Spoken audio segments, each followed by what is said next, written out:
నెల్లూరు జిల్లా వెంకటగిరి నియోజకవర్గం రాపూరు పట్టణంలోని ఆర్టీసీ బస్టాండ్లో ప్రయాణికుల కోసం ఏర్పాటు చేసిన ఆర్ఓ ప్లాంట్ను ఘనంగా ప్రారంభించారు. మస్తన్ రావు చారిటబుల్ ట్రస్ట్ సౌజన్యంతో ఏర్పాటు చేసిన ఈ ప్లాంట్ను RTC zonal chairman Sannapureddy Suresh Reddy ప్రారంభించారు. ఇంకొకసారి కూడా మళ్ళీ ఇక్కడికి రావాలి, ఎందుకంటే వాళ్ళకి వ్యాపారం రెండోది కూడా ఇవ్వాలి.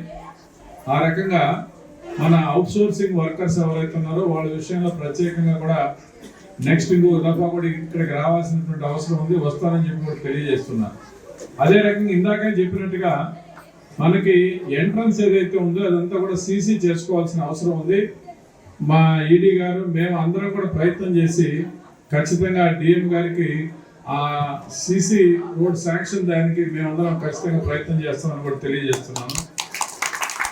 మనకి ఏదైనా అవసరం ఉన్నట్టయితే ముందుగానే మా దృష్టికి తెచ్చినట్టయితే నేను కానీ మన ఈడీ గారు కానీ తరచుగా అక్కడ ఉన్నటువంటి పెద్దలతో కూడా మాట్లాడి శాంక్షన్ చేయించుకోవడానికి అవకాశం ఉంటుంది. రాపూర్ అనేటువంటిది ఒక ప్రతిష్టాత్మకమైన ప్రాంతం. మనకి ఈ ప్రాంతంలో పెంచుల కోన కానివ్వండి, అదే రకంగా ఇతర రాష్ట్రాలకి మన వెంకటగిరికి ఎంత కూడా కలిపేటువంటి జోన్ కాబట్టి ఇది ఈ రాపూర్ ప్రాంతాన్ని ఇక్కడ ఉన్నటువంటి ఆర్టీసీ డిపోని మరింత అభివృద్ధి చేసుకోవాల్సిన అవసరం ఎంతైనా ఉంది.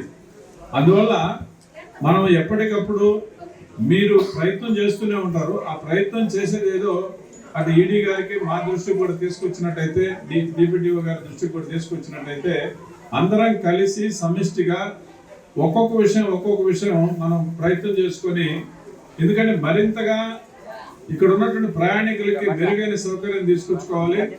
ఆర్టీసీ కూడా గౌరవం తేవాలి. ఆర్టీసీలో ఉన్నటువంటి కార్మికులకు కూడా ఒక గౌరవం, ఆత్మగౌరవం, మనం అందరం ఒక మంచి సంస్థలో పనిచేస్తున్నాం అనేటువంటి ఆ ఆలోచన రావాలని చెప్పేసి మీకు అందరికీ నేను మనం చేస్తున్నా. ఇంత పెద్ద ఎత్తున కళకళలాడుతూ ఇవాళ రాపూర్ డిపోలో మనం ప్రయాణికులు చూస్తున్నాం. దీనికి కారణం మన ప్రభుత్వం యొక్క నిర్ణయం.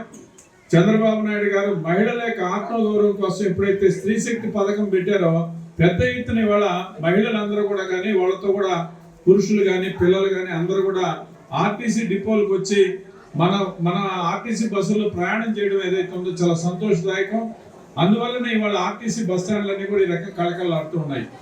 ఒక రకంగా చెప్పాలన్నట్టయితే ఇది మహిళల కోసంగా ప్రత్యేకించి వాళ్ళకు ఉన్నటువంటి ఆత్మన్యూనత భావం ఏదైతే ఉందో వాళ్ళ ఇంటికే పరిమితం అని అటు మహిళలు కానివ్వండి గౌరవప్రదంగా ఉపయోగించుకుంటున్నారు. అదే రకంగా మన యొక్క ఆర్టీసీ సిబ్బంది కానీ, మన గ్యారేజ్ సిబ్బంది కానీ, ఒకవేళ మనకి అనేక రకాల పని ఒత్తిడి ఉన్నప్పుడు కూడా మీరు ఈ పథకాన్ని విజయ పదాన నడిపిస్తున్నారు. అయితే ప్రభుత్వం కూడా మనకు అదే రకంగా చేయూతనిస్తా ఉంది. ఇవాళ ఆర్టీసీ అంటే ముఖ్యమంత్రి గారు ప్రత్యేకించి వాళ్ళు చాలా మంచి యొక్క పనిచేస్తున్నారు, కష్టపడి పనిచేస్తున్నారు ఆలోచన ఉంది. అందుకని గత ప్రభుత్వంలో మనకు రోడ్లు బాగలేవు. ఇవాళ రోడ్లు మనం బాగు చేసుకుంటున్నాం. అట్లనే 1480 బస్సులు ఏదైతే గతంలో 15 లక్షల తిరిగిన బస్సులు రీప్లేస్మెంట్ ఇచ్చాం.